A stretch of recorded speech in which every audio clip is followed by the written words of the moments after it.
Hi, I'm Jarrett Murphy, and this is 112BK. Coming up on the show, the North Brooklyn politician who recruited Julia Salazar to run for state senate. Julia has been put under a microscope to an unprecedented degree for a 27-year-old who has never held elective office. There's, maybe if she were a Kennedy or something, she would get this amount of attention. And a criminal justice reporter to talk about a recent Intercept article on surveillance technology that lets police search for people by their skin color. It's an immense power that may not be given to authorities so easily if it were to be done in a public light with public oversight.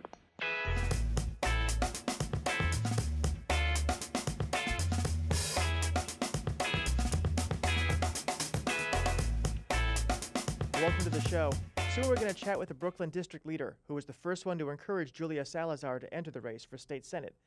But right now we have on the phone one of the co-authors of a recent report in the Intercept about an uncovered collaboration between IBM and the NYPD to develop a so-called counter-terrorism surveillance technology that critics worry could result in massive profiling. George Joseph, thanks for joining us. Hey, thanks for having me. So tell us briefly, what's this story about and why is it so incendiary? So the story is about a secret collaboration that took place between IBM and the NYPD between 2007 up until last year. And what we found is that the NYPD gave IBM access to surveillance footage from their cameras, which they have all across the city. And with that data, IBM, as a private company, was able to create their own surveillance product, which they shared with the NYPD, that used sort of AI application, allowing operators or police to search for people on camera, on their camera streams, using a few clicks based on various physical search parameters, such as someone's clothing color, their hair color, the darkness of their skin tone, that kind of thing. And so do you feel, and maybe this is the answer is yes to both, but do you feel the story here is about the sharing of this data with a private company or about the potential racial profiling implications? I think it's about both. I think the two go hand in hand in that were there to be a more robust public input into the process of how our police department here in New York or across the country contracts with technology companies for surveillance products, there would likely be less ability to create these kind of technologies which enable what some would argue is automated racial profiling.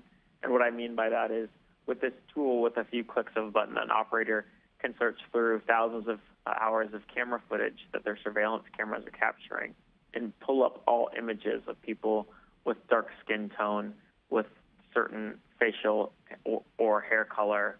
And so that's an immense power that may not be given to authorities so easily if it were to be done in a public light with public oversight. Just anticipating what the NYPD's devil's advocate argument would be is that in the old days, if you got mugged, something happened to you, you went to the police precinct, they'd let you look through books of pictures of people, and those were sorted by race, by whether someone had facial hair or not, whether they were male or female. In principle, is this technological approach that different? No, at the individual level, the approach isn't different than an officer recognizing someone by their clothing color and marking that kind of thing down. But what's different is the scale.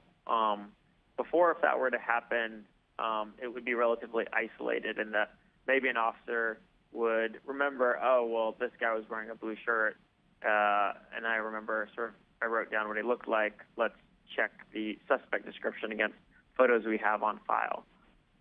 But to then be able to, with this kind of product, look through archive footage going back as long as your policy allows you to, and searching for over thousands of cameras instantaneously, it creates a retroactive search capability, and a live one if you want, that far surpasses what authorities have been able to do in recent years. Now, on one level, that's just a simple increase in surveillance powers, which people may have differing opinions on.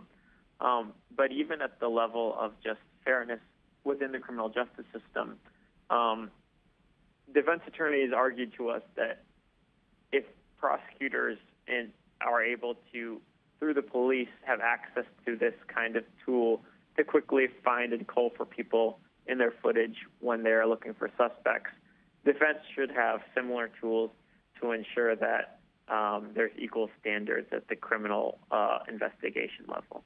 And you mentioned thousands of cameras. I think that's a fascinating part of this, kind of the backstory to this, right? Is there's this network of cameras that the NYPD began installing, I guess, after September 11th, 2001, and now it's a very large and pretty robust system.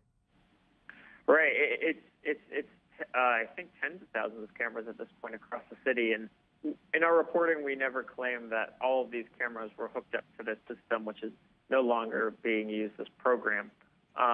But it does show the potential for a law enforcement agency to do that if they so choose. I'm curious, the timing of this story, is it meant to kind of align with the anniversary of September 11th? No, it was more just an editorial calendar thing. Yeah. I understand that. So I'm curious, if this is a civil liberties violation, or if it might be discussed as such, is there any form of redress? Does the NYPD subscribe to some authority on this? Is there a way to force more disclosure about this arrangement with IBM and the underlying technology involved? Well, there have been bills that have been attempted at the city council level to create a different sort of system in which the NYPD would have to disclose to city council what kind of stuff they were looking to procure, and in some cases get some kind of approval mechanism on the civilian side of things.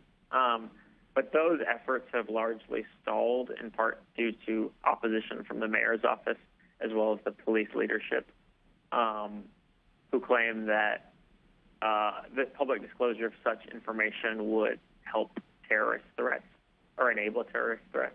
So that's kind of where the issue is now in terms of transparency. Well, George Joseph, co-author of a fascinating story in the Intercept about a partnership around surveillance technology, thanks so much for joining us. Oh, thanks so much for having me. Have a good one. Coming up, our conversation with North Brooklyn District Leader Nick Rizzo.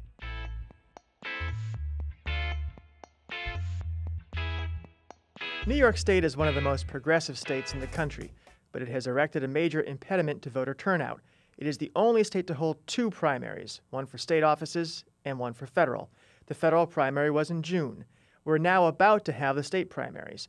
To make matters more confusing, it's on a Thursday, because Tuesday, the usual day we vote, is Rosh Hashanah. It goes without saying this can blunt some of the enthusiasm around voting. But if there was ever an election cycle to be enthusiastic about in state politics, this is it. And to break down some of the local races, we have with us North Brooklyn District Leader Nick Rizzo, a longtime resident of the 18th District, where Democratic Socialist Julia Salazar is trying to unseat incumbent Martin Dillon, who was on the show last week. Rizzo was the first person to encourage Salazar to run for office. Nick, welcome to 112BK. First of all, for those who are not schooled, what the hell's a district leader? That's a great question, Jarrett. Every state assembly district in Brooklyn, which is about 130,000 people, the Democrats in each district elect a male and a female, kind of like the Hunger Games. But instead of these 42 district leaders fighting to the death, instead we work productively to run the Brooklyn Democratic Party, which has been the main show in town in this borough for well over a century. So the Salazar campaign has been getting a lot of headlines really all summer, different tones, different storylines. Yeah. Pull back. What is the story in that district? What do you think the story of this race is? I mean, I would say I've lived in the district for 10 years. And obviously a major theme is concern about housing and displacement. It's one of the most rapidly gentrifying of all districts. But we've also seen for more than this last decade, for even longer than that, a political rivalry between Vito Lopez, Ridgewood Bushwick Senior Citizens Council, and allies of Martin Dillon on one side, and other community groups, and ultimately Congresswoman Nydia Velázquez and City Councilman Antonio Reynoso on the other side. So I fall more into the latter camp, and this race does fit into that category as well, where Julia is trying to take the seat from someone who we feel has been maybe too old-fashioned in how he governs. Tell us about how she came to be a candidate and what your role in it was. When did you approach her, and why did you approach her to run for this seat? Sure. I knew that the Democratic Socialists of America, New York City chapter, was interested in running someone for something. They were looking at various seats, and they felt that the 18th district was a very good one for them. Do you know why? Yeah, there's a lot of members. There's over 600 dues-paying DSA members within the 18th State Senate district. So considering that, I was like, oh, well, Julia seems like a very good fit. She lives in the district. She's an organizer. I think it's... And you knew her from... I knew her from the organization. I knew her from within Democratic Socialists. I met her in, I would say, December 2016, and in about February 2018, February of this year, I asked her to run. And she didn't say yes, she didn't say yes off the bat. I talked to a bunch of people who talked to her, and those people convinced her that she would be the strongest candidate for this And position. that's a pretty late date by which to start Yes. a campaign, right? Yeah, I would say you really don't want to be starting a statewide a campaign for a seat as big as State Senate, which represents over 300,000 people, much later than that. Yeah. So in the past several weeks, articles have emerged talking about Salazars' backstory and how she did or did not present that. When you're talking to a candidate, someone who might be considering running, you obviously talk about their background, what might come up during a race. Did any of this stuff about her background as in college, she apparently was anti-abortion, she was a Republican, there was an arrest for which she was never charged. Did any of that come up? So the first two things you mentioned did come up. And she was concerned about how those would be taken. And she stressed for me, for instance, that the Right to Life group that she was part of in college never supported abolishing or banning or making illegal abortion. More importantly for me was that where her position was now and had been for the last several years, all the years that I'd known her, which is 100% right on abortion, and as a very left-wing Democrat. In terms of the arrest or that whole tawdry story, none of that had been mentioned to me or to most of us, because it was one of the most painful experiences of her life. And really the only reason we know about it is because a British tabloid dug up her fairly successful defamation settlement. You know, she put years of her life and a lot of money into trying to make the woman who had her arrested and said that she'd done these things pay, and proved that it wasn't her who'd done those things. And there was ultimately a settlement of, I think, $20,000 in that case in Salazar's favor. And so I don't think, for me, I've had friends who have been threatened with defamation lawsuits or whatever. I have a lot of journalist friends. I don't know anybody who has had to settle a defamation lawsuit where they told the truth. Truth is a defense for libel in America. So the fact that money was exchanged, all going to Julia's lawyer, to me suggests that Kai Hernandez's Kai Hernandez's account was not real, that she did in fact defame Julia Salazar. Some of the questions have been about her personal biography, her connection to the immigration issue, her economic status growing up. There's been some blame placed on enthusiastic young campaign volunteers. We can see that happening. Do you feel as though the candidate herself has always been accurate and truthful in describing her background? So I think the thing that I'd like to really point out is that there's a distinction between how politicians talk and how regular people talk. And people certainly have the impression that politicians are a lying bunch, and I'm not saying that's not true. But politicians were held to a much higher standard in terms of the accuracy of our words than a normal person. District leader doesn't pay, so my paying gig for most of the last 4 years has been a bartender. And one of the things that I've observed there, is that ordinary people's standards for what they say and the truth value of that, how true that has to be, versus the truth standards for a politician who's shadowed by members of the media all the time, are very different. And I think that more than anything else, Julia didn't adjust fast enough. And that's on her. It's also, I suppose, on a bunch of us in the campaign for not making that clear earlier. So I think there was clearly there was some inaccuracy. I think a lot of it is based on, most of the time, almost all the time, she said that she made clear that she was born in Miami. She just went back and forth a lot. She had she felt that between the ages of 9 and 17, or 9 and 18, there were a lot of financially precarious situations in her life. And so that was what she was referring to in those statements. But I think for a while now, she's been holding herself to a higher standard, and that that obviously going forward, every word needs to be strictly accurate. We realize that. So this raises an interesting question about what we expect of our candidates, and whether it's about issues or whether the backstory, the bio, that for centuries politicians have always kind of airbrushed and touched up a bit, whether those matter. When you were evaluating her as a potential candidate, did the backstory matter to you, or was it just about her position on issues? For me, it was much more interesting her success as an organizer, and the fact that we had a dynamic and fast-growing organization that was excited about her, plus a bunch of potential allies. But mostly these issues that we were really excited about are ideas about housing and healthcare and immigration and a bunch of other issues. Frankly, throughout the campaign, people have responded to those issues incredibly well, which is why Julia's opponent, Senator DeLon, spends all of his time attacking her on the personal stuff. So, given what we've been talking about, are these stories percolating into the district, and how do you feel in general about her chances come Thursday? I still feel pretty good. I would feel better, again, if more of our time were focused on said issues instead of all these other stuff. But I do feel that the district wants a change, that generally the Democratic Party recognizes that we need to get younger, more female, less white in terms of our leadership. So I think Julia represents one of those, an opportunity for that the district will seize, especially because they're excited about getting some change. We've had the same person representing us for 16 years, and we haven't felt that the change has happened.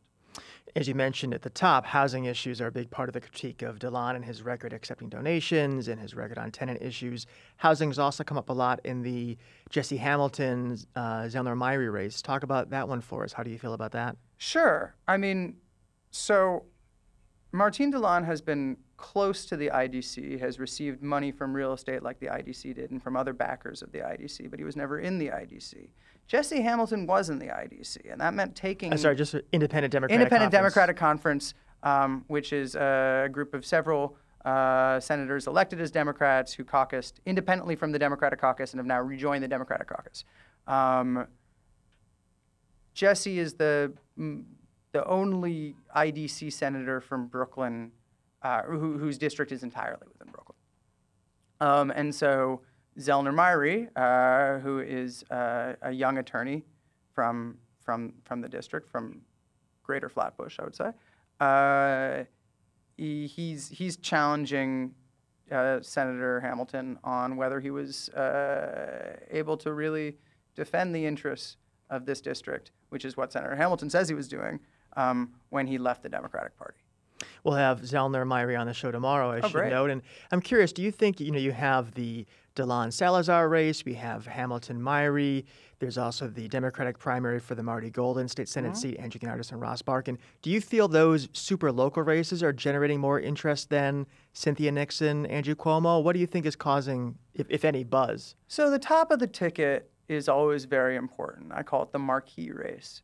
It tends to be what most of the media focuses on and what most people think about. So when people go in to vote on Election Day, they normally have their minds made up over who they're voting for, say, governor or mayor or president. And who they're voting for judge or district leader is less clear. I think the Senate races are somewhere in the middle. So I do think that more people are paying attention to governor or lieutenant governor or attorney general, but I feel like all three of those state Senate races that you named have very high salience within their district. Yeah, people do really care. A lot has been said this year about the blue wave or this movement within the Democratic Party to shift the party left. And the question of whether these races will be some sort of a referendum on that. We saw Alexandra Ocasio-Cortez in the spring win, and that set up these other races. What do you think it will say if Salazar should not succeed, if Jumaane Williams and Cynthia Nixon and, say, Zephyr Teachout all lose? Will that suggest that this wave was not a real thing? No, I don't believe that. First off, the first benchmark is not, frankly, win or lose, unfortunately, in the Democratic primary right now. To see if the left of the Democratic Party is strengthening or weakening, we should compare roughly Cynthia's showing this time to Zephyr Teachout's showing against Andrew Cuomo 4 years ago, where she got about 33% of the vote. So the conventional wisdom that I'm hearing is anything above 40% would be a moral victory for Cynthia Nixon. We'll see. I really, after all these elections this year where the polls have been dead wrong about what happened, I'm not making any firm predictions. I think if all the former IDC senators hold on, or almost all of them, and the sort of more establishment candidate wins statewide, yeah, then you can say that the blue wave has sort of crested outside of New York State. You tweeted in either earlier today or recent days about Salazar's candidacy, these questions about her backstory, and the question about real people versus professional politicians running. I'm curious, if you're a real person out there looking at this race, worried what politics would do to you, do you think it would discourage you? What would you say to someone who is thinking, this means I don't want to get into it because my backstory is complicated too? Yeah. I don't think there's any way you can read this race and not think that. That going forward, we're going to have to be very clear about all of our personal stuff and all of our potential problems. Anybody who's running as a candidate. But yeah, Julia has been put under a microscope to an unprecedented degree for a 27-year-old who has never held elective office. There's, maybe if she were a Kennedy or something, she would get this amount of attention, but really it's due to a confluence of several factors. One of which is media missed out on Alexandria Ocasio-Cortez and wanted to find someone who kind of fit the bill that they wouldn't miss this time. So that caused some of her hype. Also, it seems like the amount of field effort put into this campaign, the volunteer muscle is, I've been doing local campaigns for 18 years, and I've never seen anything like this, Julia Salazar's state senate campaign for that. So that makes it kind of an interesting story, too. But once that happens, then there's a natural desire on the part of the media to make sure, to see if to check for any sort of hypocrisy, to tear down anyone who we've raised up over the last 6 weeks, to do whatever is necessary to feed the backlash part of the hype backlash cycle. Julia has a different and more critical position on Israel than almost any New York politician. So now there's a very organized interest group that is, funding at least one magazine that has done the strongest investigative research against Julia Salazar of anyone. And we have a lot of real estate interests and hedge fund interests that are pro-charter, dumping an enormous amount of money into Martine DeLonge's campaign. It's not clear where it's going, but he has hired more than one communications professional who presumably are also practicing the dark arts against her, right? So, yeah, this was an idealistic 27-year-old, beloved by her friends and comrades, who went into this race, and if she loses, she will be blamed personally, because he didn't spend any of his time attacking her issues, our campaign. Almost all of the senator's campaign has been against her personally. So if we lose, and I'm not sure whether we will win or lose on Thursday, but if we lose, I fear that it will feel like a personal failing. Well, we'll have to look for the result on Thursday. Nick Rizzo, District Leader, thanks so much for joining us. Indeed, thank you. And now some news in collaboration with Brooklyner. Local politicians are out in force, despite the rain that Hurricane Florence is starting to send our way. Primaries are on Thursday, as we mentioned, and candidates are making the last push to reach voters. Brooklyner has a handy list of who's endorsing whom on their site. And an exclusive, Brooklyn Center for the Performing Arts has closed abruptly after 64 years serving the community. Last Wednesday, September 5th, the college closed the doors of BCBC Brooklyn College Presents, formerly Brooklyn Center for the Performing Arts, and laid off most of the full-time employees, citing budgetary reasons. At what's being called K2 Corner, where Myrtle crosses Broadway and Bed-Stuy meets Bushwick, there's been another reported mass overdose on K2, the synthetic pot that is pretty much poison. This time, 5 men were taken to the hospital after being found slumped on the streets and lying on the ground. Another pot-related story, Brooklyn DA Eric Gonzalez is going to begin this month vacating some lesser marijuana-related convictions. Those who qualify have their first opportunity to file a motion the weekend of September 21st to 22nd at Lenox Road Baptist Church, 1356 Nostrand Avenue in Prospect Lefferts Gardens. Defense attorneys will be on hand to help fill out and file paperwork. For more on these and other stories, check out Brookliner at bklYner.com. That's the show for today. Please join me again tomorrow when I interview up-and-comer Zellner Myrie, challenger to Jesse Hamilton's state Senate seat. See you then.